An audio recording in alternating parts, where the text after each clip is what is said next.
Hello বন্ধুরা, মা আজকে বানাবে সাবুর বলের পায়েস। তো প্রথমে সাবুটাকে 5-6 ঘন্টা ভিজিয়ে রাখা হয়েছিল, আর ওইদিকে দুধটাকে গরম করে নিয়েছি এবং ওই সাবুটার মধ্যে কিছুটা সাবু নিয়ে পেস্ট করে নিলাম।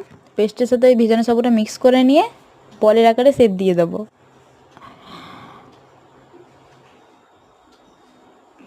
তো প্রায় আমাদের সাবুগুলো শেপ দেওয়া হয়ে গেছে। এদিকে দুধটা কমে আসলে বলগুলো দিয়ে দেবো, সাবুর বলগুলো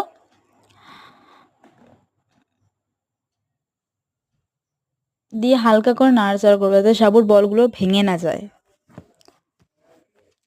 কিছুক্ষণ পর দেখতে পাচ্ছেন হালকা হালকা ট্রান্সপারেন্ট হয়ে গেছে, তখন দিয়ে দেবো স্বাদ মতো চিনি।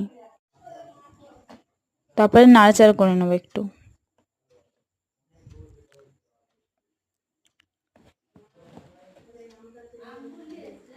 বলগুলো প্রায় ট্রান্সপারেন্ট হয়ে গেছে।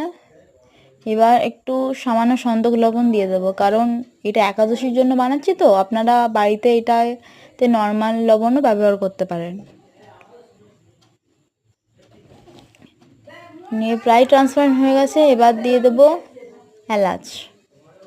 এলাচ দিয়ে দিয়ে নাড়াচাড়া করে নেওয়ার পর তুলে নিয়েছি বাটিতে। দেখতে পাচ্ছেন কি সুন্দর বলের শেপে ট্রান্সপারেন্ট হয়ে গেছে।